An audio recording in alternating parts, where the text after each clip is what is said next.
Hey guys, this week we've got a massive tour announcement that you're gonna want to get into. Anil Seth gives an amazing TED Talk on consciousness, Russia puts the ISS astronauts in danger, Peter Thiel talks at COSM conference, and we chat about the Great Resignation.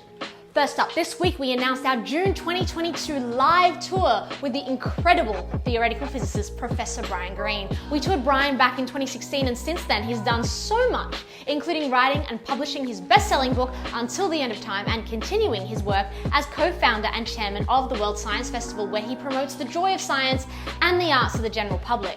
Brian's following has grown exponentially after we first toured him. His appearances on The Late Show with Stephen Colbert and The Joe Rogan Experience have racked up millions of views. In fact, in Australia, Brian is so loved that scientists named a newly discovered spider after him. That was for the spider's supreme physics prowess and not for its string theory. It goes without saying that Brian is an absolute superstar of the science world, and we cannot wait to share his incredible mind with you in June 2022. Around the same time, we're also going to be running a Thinking Academy cosmology course with only the most handsome man in the cosmos, Professor Alan Duffy. Register your interest for both the tour and the course at the link in our bio. Next up, we've got another incredible scientist who we've had the pleasure of working with, Professor Anil Seth. He's recently given a fascinating TED Talk on how the brain invents its sense of self.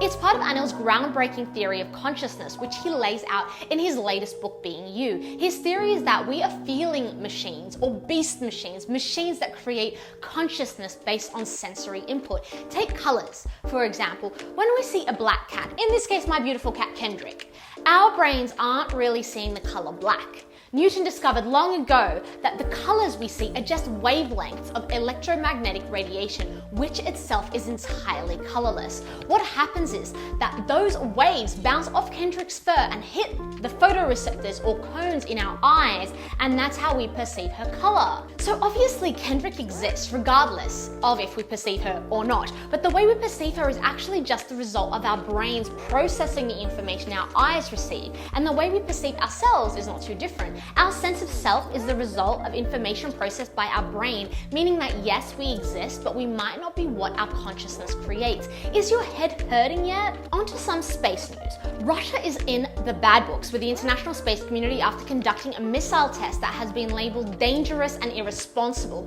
The Russians used an anti-satellite weapon, or ASAT, which is a high-tech space weapon used to destroy satellites for strategic or tactical purposes. From what we know, only the US, Russia, China, and India possess ASATs, and although they've never been used in warfare, countries use them as a show of force, and that's probably why Russia used one on Tuesday. Russia's got people mad because when they blew up their own satellite, they created a massive cloud of debris and forced the ISS crew to shelter in their craft. Not only did they put the ISS astronauts at risk, but they caused a cloud that may take months or even years to clear up, and people in the space industry are already fed up with the amount of litter that's floating around in space. Alright, on to some tech news. Last week in Seattle, there was an exclusive national summit on all things tech. The event was called COSM, and it was founded by the futurist George Gilder, who some say predicted the internet economy. This year, speakers discussed topics such as 5G, Wi-Fi 6, tokenized time, the quantum revolution, and spatial web and spaceflight.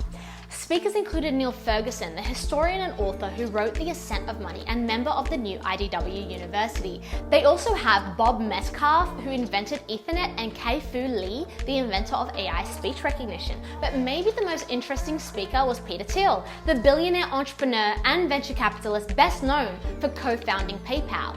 If you've listened to Peter Thiel talk before, perhaps on The Portal with Eric Weinstein, you'll know that he's pretty skeptical about how far we've advanced in modern science. Actually, he believes that we've stagnated in scientific discoveries since the 60s. For example, at COSM he said that surveillance AI invokes fairly dumb computers. So if you're worried about transhumanism, the singularity, and AI taking over, maybe Peter Thiel will calm you down. What do you think about his comments? Let us know your thoughts in the comments. Alright, lastly, let's talk about the Great Resignation.